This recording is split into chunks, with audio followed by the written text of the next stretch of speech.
I'm thinking about psychology, right? It's very interesting and extremely complicated when you think about it. Give you an example. Imagine somebody so intelligent that they can manipulate and fool an individual into believing that what is there is not there.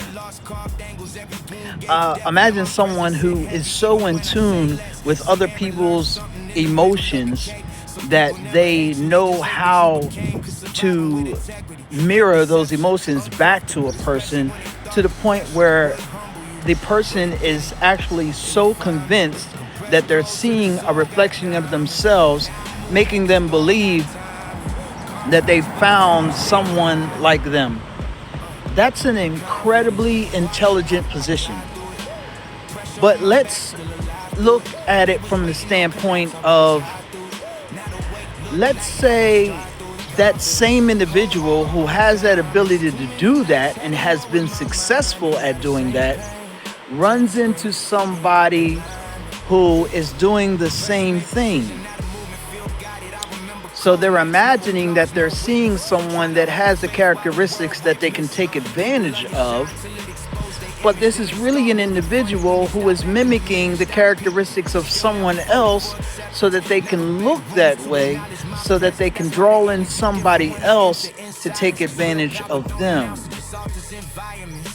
So in that case, this individual is not that intelligent after all, or not operating in the superior intellect standpoint. They are actually operating in the mark standpoint, which is what they were trying to make the other person.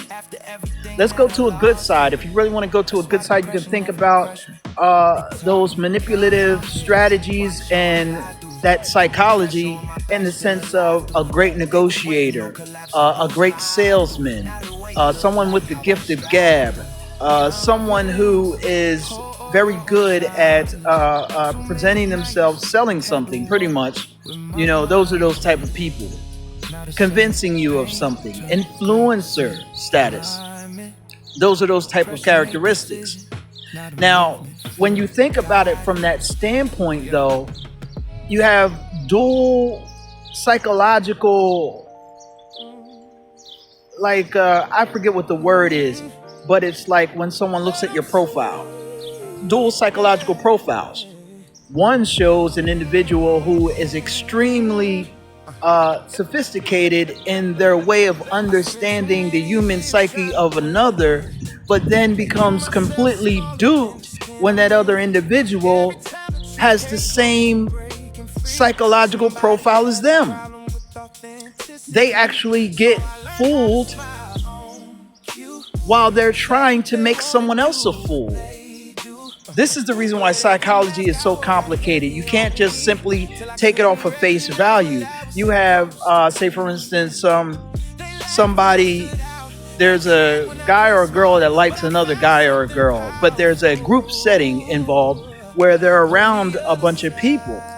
Let's say the first guy or girl is someone who is under the influence, can be influenced by others around them, or either just considers what the other people around them say as a good source of information, which they can gather from and trust.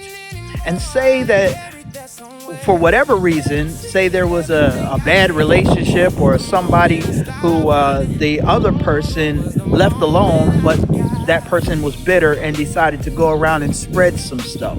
Or say that he faces or she faces a lot of jealousy or bitterness or resentment from other people. Well, the first person doesn't know this, takes in consideration the things that are being said. This doesn't absolutely say that the first person believed it, was involved in it, was a part of it, or anything like that. But they still decide to stay away from the other person now, based on what the group has told them, without investigating or even asking the person, is this something Was there something wrong with what she did or he did, the first person, by not even confronting or asking? Or did it have something to do with that person's own personal issues, traumas, drama, whatever they're dealing with in life, or whatever the case may be? See how complicated it can be now? You can't just black and white psychological profiles. They change according to whatever the individual is going through. And if you have no idea what they've gone through, then how can you judge them correctly? We're all going to judge them. We're all going to judge each other.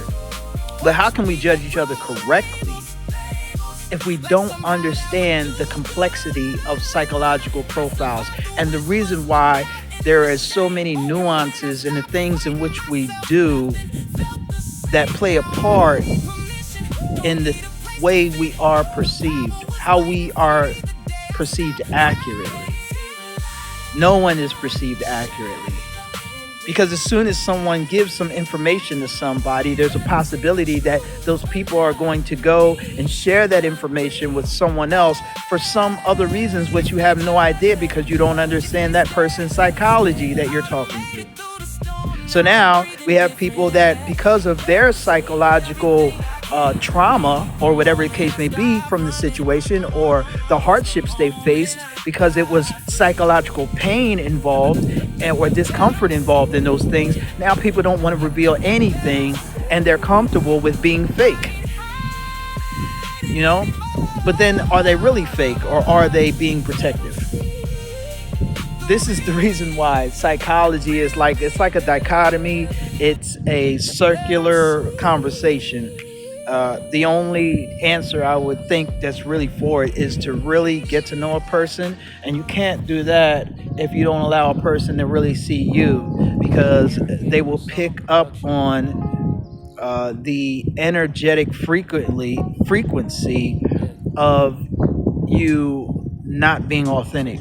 There are tells and things which we give when we're not authentic, just like there are tells and things we give when we are authentic. It just comes out in your energy.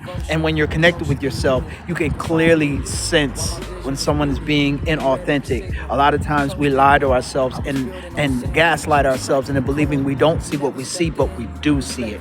We do feel it. Trust yourself, trust your intuition, trust your own psychology and your own understanding of yourself. You know, that's it. I hope there was something good in this. Y'all have a good day. You already know what it is. I stayed in my lane. I ain't forced you to see. Truth gotta rise when it's ready to be. I wasn't gonna break what you needed to learn. So